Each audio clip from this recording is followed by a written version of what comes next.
kalau orang bersyukur kepada Allah ditambah. La in syakartum la azidannakum. Kalau kalian bersyukur, sungguh aku akan menambah kenikmatan bagi kalian. Ini banyak orang yang pandai bersyukur, Allah tambah-tambah terus nikmatnya. Ya, sampai dia mau lari dari dunia, dunia malah yang mengejar dia. Kenapa? Dia pandai bersyukur. Ya, kita terkadang kurang diberi nikmat. Kenapa? Karena mungkin kita kurang pandai bersyukur. Kenapa kebahagiaan kita dicabut? Mungkin karena kita kurang bersyukur. Maka kita harus banyak bersyukur agar kenikmatan kita terus ditambah oleh Allah Subhanahu wa taala. Dan ingat, kalau kita bersyukur itu bukan untuk Allah, untuk kita sendiri. Makanya kata Luqman kepada putranya, "Wa may yashkur fa innama yashkur li nafsihi." Barang siapa yang bersyukur, maka dia bersyukur untuk dirinya. Kenapa? Karena pada hakikatnya Allah menyuruh kita beribadah, tapi Allah tidak butuh dengan ibadah kita. Allah tidak pernah butuh dengan salat kita, Allah tidak pernah butuh dengan sedekah kita, Allah tidak pernah butuh dengan puasa kita. Kalau kita bersedekah, Allah kasih kita tambah harta. Ya, kalau kita bersyukur, Allah tambahkan nikmat kepada kita.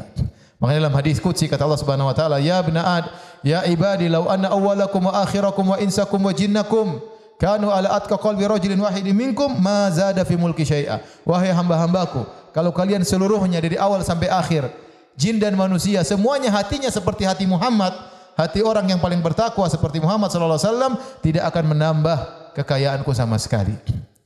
Allah tidak butuh dengan jangan kita merasa mentang-mentang di hadapan Allah. Ya Allah, saya kan sudah puasa. Ya Allah, enggak ada seperti itu untuk kamu sendiri. Kalau kamu beribadah, bersyukur, Allah kasih tambahan kepada engkau. Wala in kafartum, kalau kau kufur ingkar, inna adzabi lasyadid, maka azabku sangat pedih. Maka seorang tatkala dia ingin menjaga kenikmatan yang Allah berikan kepada dia dengan cara bersyukur. Kata seorang penyair, in kunta fi ni'matin far'aha. Ya.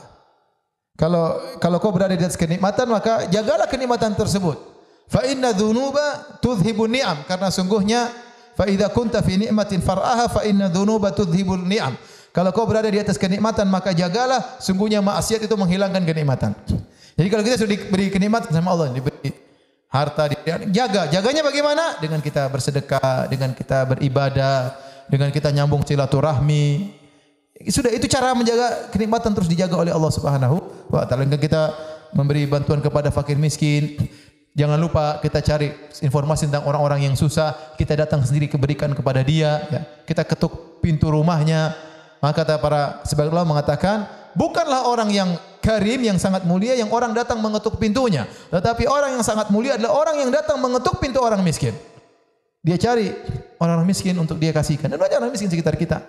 Di sekitar kita, di kampung kita, di mana-mana kita tahu dia susah, kita datang, kemudian dengan penuh penghargaan kita kasih sama dia. Justru kalau kita kasih bantuan kepada dia, kita yang pertama bahagia. Kita yang pertama bahagia. Kenapa? Kita beri kebahagiaan kepada dia, sebelum dia bahagia kita sudah bahagia terlebih dahulu. Karena kebahagiaan dari siapa? Dari Allah Subhanahu wa taala.